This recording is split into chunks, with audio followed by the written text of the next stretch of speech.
Hospital management system ഉപയോഗിച്ചുകൊണ്ട് electronic medical records ഉപയോഗിക്കുന്ന ഹോസ്പിറ്റലുകളിൽ NABH അക്രഡിറ്റേഷന് പോകുമ്പോൾ NABH 6th എഡിഷൻ അതിൻ്റെ സ്റ്റാൻഡേർഡ്സിനെ എങ്ങനെ മാനേജ് ചെയ്യാമെന്നുള്ളതിൽ NABH 6th എഡിഷനിലെ ആദ്യത്തെ അധ്യായമായ access assessment and continuity of care എന്ന് പറഞ്ഞ ചാപ്റ്ററിലെ ഒന്നാമത്തെ സ്റ്റാൻഡേർഡിനെ കുറിച്ചാണ് നമ്മൾ എക്സ്പ്ലെയിൻ ചെയ്തുകൊണ്ടിരിക്കുന്നത്.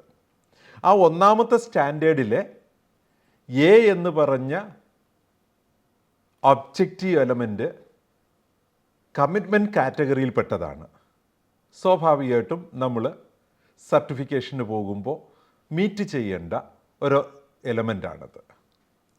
ഇത് സ്വാഭാവികമായും നമ്മുടെ ഹോസ്പിറ്റലിൻ്റെ സർവീസസിനെ ഡിഫൈൻ ചെയ്തിരിക്കണമെന്നതും അതൊരു സീനിയർ മാനേജ്മെൻറ്റ് ലെവലിലുള്ള ഡിസിഷൻ ആയിരിക്കണമെന്നുമാണ് ഈ ഒരു ഒബ്ജക്റ്റീവ് എലമെൻറ്റിൽ നമ്മളോട് ആവശ്യപ്പെടുന്നത്.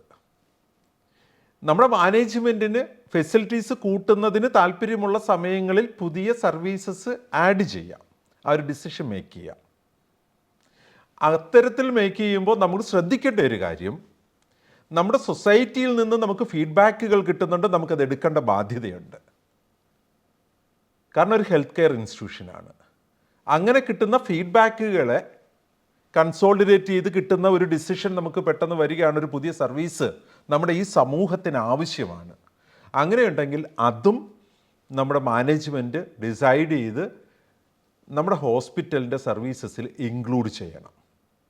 അപ്പം നമ്മളുടെ ഈ ഒരു AAC 1A എന്ന് പറഞ്ഞ കമ്മിറ്റ്മെൻറ്റ് കാറ്റഗറിയിലുള്ള ഒബ്ജക്റ്റീവ് എലമെൻറ്റ് പറയുന്നത് സീനിയർ മാനേജ്മെൻറ്റിനാൽ ഡിസൈഡ് ചെയ്യപ്പെടുന്ന സർവീസസ് നമ്മുടെ ഹോസ്പിറ്റലിൽ കൊടുക്കണമെന്നും നമുക്ക് സൗകര്യങ്ങൾ അനുസരിച്ച് അതിനെ കൂട്ടാമെന്നും, എന്നാൽ സമൂഹത്തിൽ പാൻഡമിക് സിറ്റുവേഷൻ ഉണ്ടാകുക മറ്റൊരു ആവശ്യങ്ങൾ നമുക്ക് ബോധ്യപ്പെടുന്നത് ആനുപാതികമായിട്ട് നമുക്ക് സർവീസസ് കൊടുക്കാൻ കഴിയണമെന്നുമാണ് നമുക്ക് ഈ ഒരു ഒബ്ജക്റ്റീവ് എലമെൻറ്റിൽ എക്സ്പ്ലെയിൻ ചെയ്യുന്നത്.